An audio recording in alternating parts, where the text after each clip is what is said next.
Hey everyone, it's Daniel here from etfs. Hope you're all doing well. Let's talk about one of my favorite topics, Bank of Canada, right? A lot of people thought that Bank of Canada wouldn't raise rates. They were in pause mode. People were saying that, oh, they're going to cut rates. They're not hiking anymore. And then Bank of Canada came out of their pause and hiked rates. And they're sounding more hawkish than expected. In fact, they came out with their minutes and discussed a couple of points, which I'm going to discuss here as well.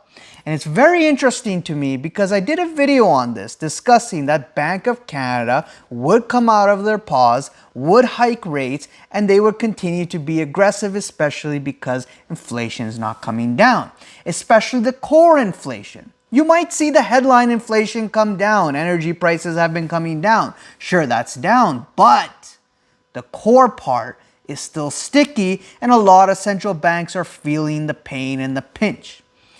And they want to do something about that because it's part of their job. It's their job to fight inflation. Now, let's talk about this one comment that comes out. It says, Governing Council felt more recent data suggested additional momentum in household sector demand. Housing resale prices had increased for 3 consecutive months. Now tell me one thing. If housing prices go up, rent is going up. Sure, it may be summer. Everyone's going out and saying, hey, I feel good about the markets and things are going to get better. Let's look for a house. It's summer. I need something, right? Feeling all good about everything. Let's go out and buy some homes.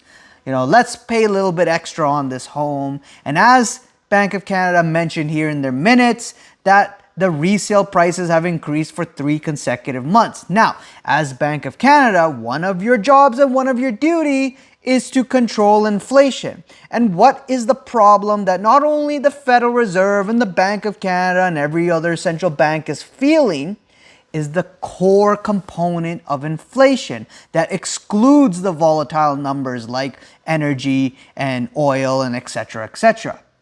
And when you see the core component going up and the shelter component staying sticky, rent is sticky, housing prices are moving up, guess what you're going to do as a central bank?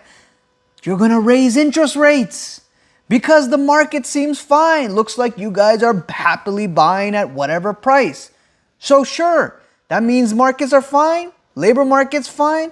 Here's another rate hike and another one and another one and another one until the consumers and the businesses and the economy feels the pinch.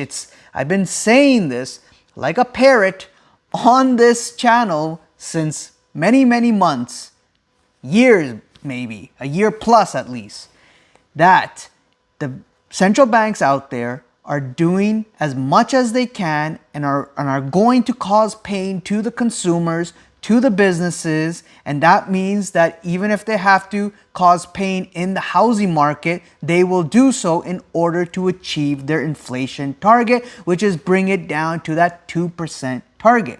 And they mentioned that in the minutes, in the Bank of Canada minutes. Yet, I don't hear anybody talking about this comment except me. Maybe there's some other YouTubers out there that might be commenting on this. But hey, if this is not a sign or signal for you that they see higher prices and they need to do something about it, then I don't know what else to explain to you, that they're going to go with another rate hike and they're going to continue to combat not only the headline, but the core number as well, which a lot of people are not focusing on. Now, it also talks about in the minutes that the second quarter growth to exceed forecast. So growth, okay, is getting better and the momentum is there, which tells you what? Growth is better? Fantastic! Economy is not breaking? Hike rates! Because again, your job is to fight inflation. It's part of their mandate. And if nothing's breaking, even though you may not agree with it, I totally get it. Why hike rates? Mortgage rates going up, etc., etc. I'm feeling the pain with food inflation and etc. I totally get it. But understand from the central bank's point of view, how they're viewing things from their job, they don't care. They need to fight and bring inflation down. So they're going to break something. Again, in the minutes, it says Bank of Canada Governing Council agreed to assess need for future rate hikes based on data after deciding to increase rates on June 7th. They're going to be data dependent, as we already know. Governing Council debated whether to keep rates on hold and signal a hike was likely in July.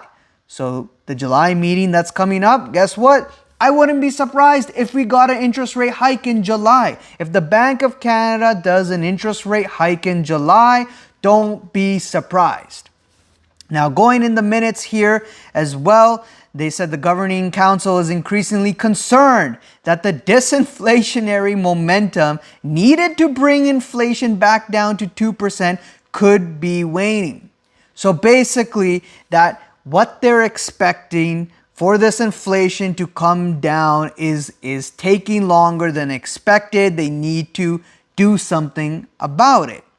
Now, also on top of that, the Governing Council felt enough data had been accumulated to convince them a more restrictive monetary policy was needed.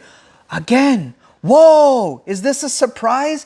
They went from a pause to now realizing, we may have to do more because prices still going up, growth still doing well. So yes, they're going to hike more. Just follow the data. Just follow what the Bank of Canada is saying, especially in the minutes, which, not many people may not be talking about.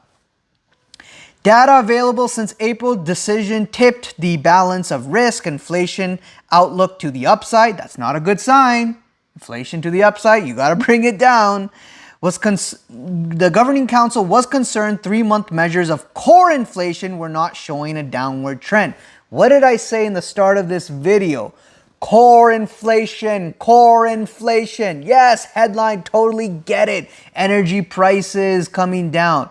But look at the language going from, they were concerned, especially, let's talk about the US Federal Reserve for a second here. Concerned about the headline inflation. Why?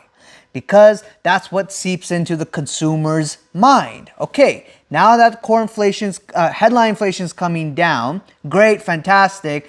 When a consumer with not much knowledge is reading the paper and saying inflation's coming down, maybe that will do something in terms of their expectations when it comes to spending. But the core inflation is also something they need to take care of and they need to tackle. And it's not coming down. Just take, for example, the UK as an example, which have seen their core inflation actually spike up. And if that happens to Bank of Canada or to Canada's economy or even to the US's, then guess what? They will continue to be more aggressive. Shocking. Well, not really. Governing Council agreed economy remained clearly in excess demand. Rebalancing of supply and demand was likely to take longer than previously expected. So they were saying that, hey, we were expecting that this was going to take longer. This was going to happen sooner, but it's taking longer than we expected, which means that this excess demand is not coming down as we expected, which means keep things tighter for longer, which means you want a rate cut this year? No way. Until maybe something breaks, then sure, fantastic. Yes, they will do something about it. But generally, when you look at the history of many of these central banks, they end up hiking and hiking and tightening until something breaks. I don't need to come out here and say it for you. The central banks themselves are saying it. And saying it in their minutes, saying it and talking about it in their press conferences, in their meetings, and look at the data. And even though I know, I totally get it, you may not agree with it, right? It's not a good thing and there could be a lot of pain that comes out from this. But it's to be aware of what messages they're signaling because I'm hearing a lot of noise out there. All right. Why am I a little bit more excited in this video is because I hear a lot of noise from outside people saying that, hey, look at the last meeting, they hiked, now this is an end. No, those same people are not paying attention to the minutes, not paying attention to the data, not paying attention to the lingo that's coming out. And look, just today, they came out with the minutes saying that this is worrisome for them. The excess demand, the core inflation. And what's so interesting also, like I said in my previous video, again, not to harp on this too much, but the central bank global central bank coordination. You're hearing this not only from the UK, now from Canada, from the Fed also. Core inflation, a problem that we need to deal with. Bank of Canada is not the only central bank that is saying this. It is many of the other central banks out there. And it looks like they're going to tighten and continue to tighten, even though you may not agree with it, and even though it may not be good or healthy down the road. So you let me know what you guys think. Comment below, subscribe, hit the like button, bell icon to be notified on the next video, and I'll see you guys around. Cheers, bye.